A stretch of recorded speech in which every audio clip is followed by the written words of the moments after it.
We've had quite a few calls recently from people who've been laid off due to COVID-19 and who are curious to know how their CERB payments might affect their 2020 tax return.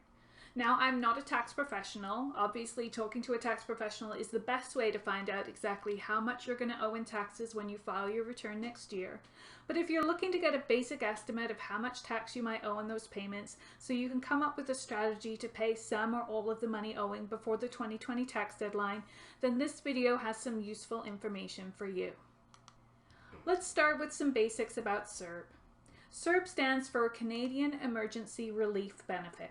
It was introduced in April 2020 to provide financial support for employed and self-employed Canadians whose ability to earn employment income was directly affected by COVID-19.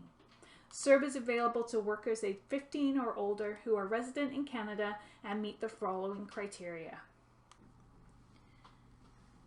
First, they've stopped working because of reasons related to COVID-19, or they're eligible for EI benefits, regular or sickness, or they have exhausted their EI regular or fishing benefits between December 29th, 2019 and October 3rd, 2020.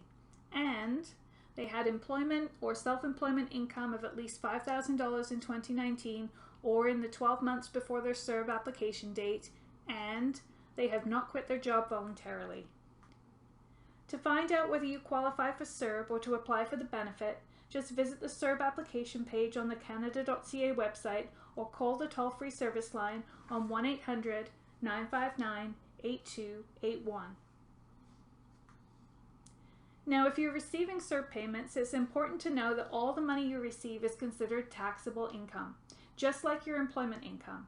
It's also important to know that no taxes are deducted from your CERB payments before they're deposited to your bank account. You get the full amount you're entitled to each benefit period with no taxes deducted. That means that when you file your 2020 tax return, you may find yourself having to pay extra taxes if you received CERB payments. The amount of tax you have to pay on your CERB depends on which province or territory you live in and your taxable income for 2020. So in order to estimate how much tax you might owe on your CERB payments, we need to know two things: your taxable income for 2020 and your marginal tax rate. Luckily, that's pretty easy to do. Let me show you how. Step 1. Let's start by estimating your taxable income for 2020. We'll use Shawnice as an example. Shawnice lives in Alberta. She makes $80,000 a year. She was laid off in March of 2020 and she's expecting to return to work in July. She's collecting CERB payments for 12 weeks from April until June. So here's her taxable income calculation. She has 9 months of employment income. She has 3 months or 12 weeks of CERB income.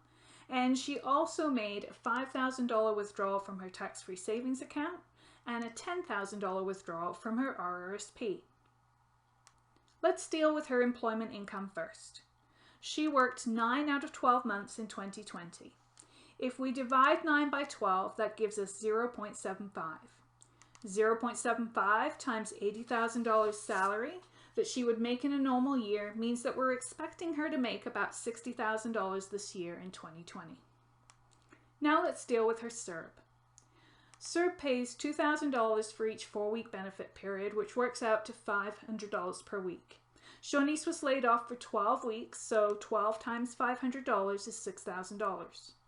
She also took money out of her tax-free savings account, $5,000.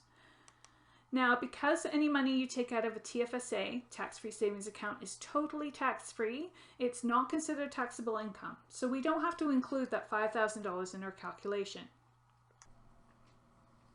Now let's deal with her RRSP income. Any money you put into an RSP is taxable when you withdraw it. When Shawnice made her $10,000 RSP withdrawal, she didn't get the full $10,000 in her bank account. Her bank held back 20% of the withdrawal amount for taxes and submitted it to CRA on her behalf. The trouble is, because the amount Shawnice owes on that withdrawal depends on her income, and because her bank has no way of knowing how much money she made in 2020, she may actually owe more tax on that withdrawal when she files her tax return. But more about that later. For now, let's just take those income numbers and put them together. We've got $60,000 coming in from her employer. We've got $6,000 coming in from CERB. we've got $10,000 coming in from her RSP, and we don't have to count that $5,000 she took out of the TFSA, so that brings her estimated taxable income for 2020 to $76,000. So now we know Shawnice's taxable income for the year, we can move on to step 2 and figure out her marginal tax rate. In Canada, we pay federal income tax, and we also pay provincial income tax, depending on which province or territory we're living in at the end of the tax year, December 31st. Your marginal tax rate is your combined federal and provincial tax rate. Now, Shawnice lives in Alberta, so these are the marginal tax rates for Alberta for 2020. But for those of you who don't live in Alberta, you can find the 2020 marginal tax rates for all of the provinces and territories in Canada at the end of this presentation. Once you have the right slide for your province or territory, all you have to do is add in your income. So for Shawnice, we know that she has a total taxable income of $76,000, which puts her in a 30.5% marginal tax bracket. So now we've figured out what her taxable income should be this year and what her marginal tax rate is, we're ready to complete our final step and estimate Shawnice's taxes. If she got $6,000 from CERB and her marginal tax rate is 30.5%, all we have to do is multiply those two numbers together. $6,000 times 30.5% is $1,830, so the total amount of tax that she's going to owe in her CERB payments is around $1,830. Now we also need to figure out whether Shawnice owes any taxes on her RSP withdrawal. If we multiply the $10,000 she withdrew by her 30.5% marginal tax rate, we can see that the actual amount of tax she owes on that RSP withdrawal is around $3,050. Now we know that her bank held back 20% or $2,000 for taxes, so if we deduct that $2,000 from the amount she's likely to owe, we can see that she still owes about $1,050 in taxes on that RSP withdrawal. So to wrap it all up, let's add those amounts together. $1,830 in taxes on her CERB payments, plus the $1,050 still owing on her RSP withdrawal, brings Shawnice's estimated tax bill to $2,880.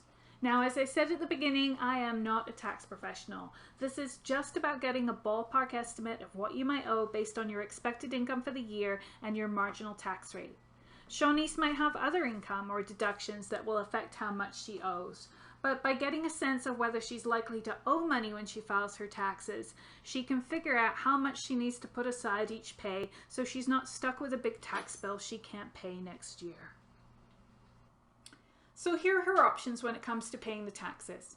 She could pay when she files her 2020 tax return next spring, or when she returns to work, she could ask her employer to take a little extra off for taxes each pay, maybe $100 every paycheck, to help reduce that amount of money she's going to owe at tax time. Or she could make payments directly to CRA through her online banking or through CRA's My Payment service. And there's a link here with more information on the CRA website about each of those CRA options.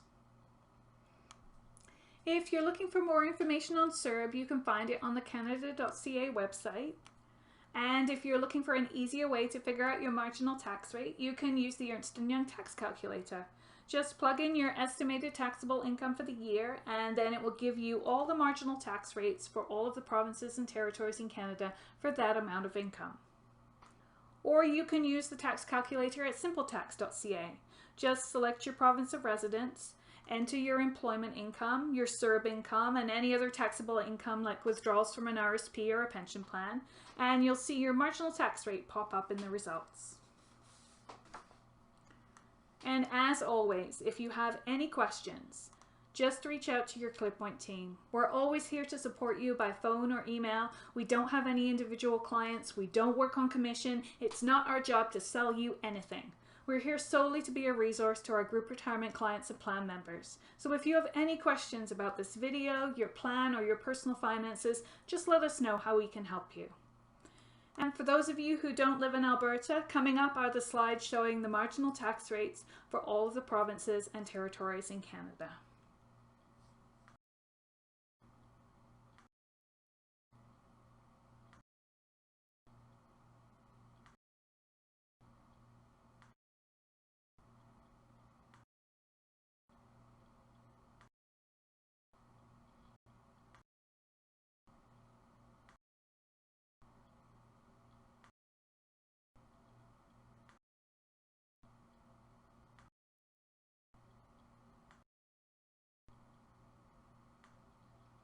Thank you for watching. We hope you found the information useful. If you have any questions, just give the ClipPoint team a call or drop us an email. We're happy to help.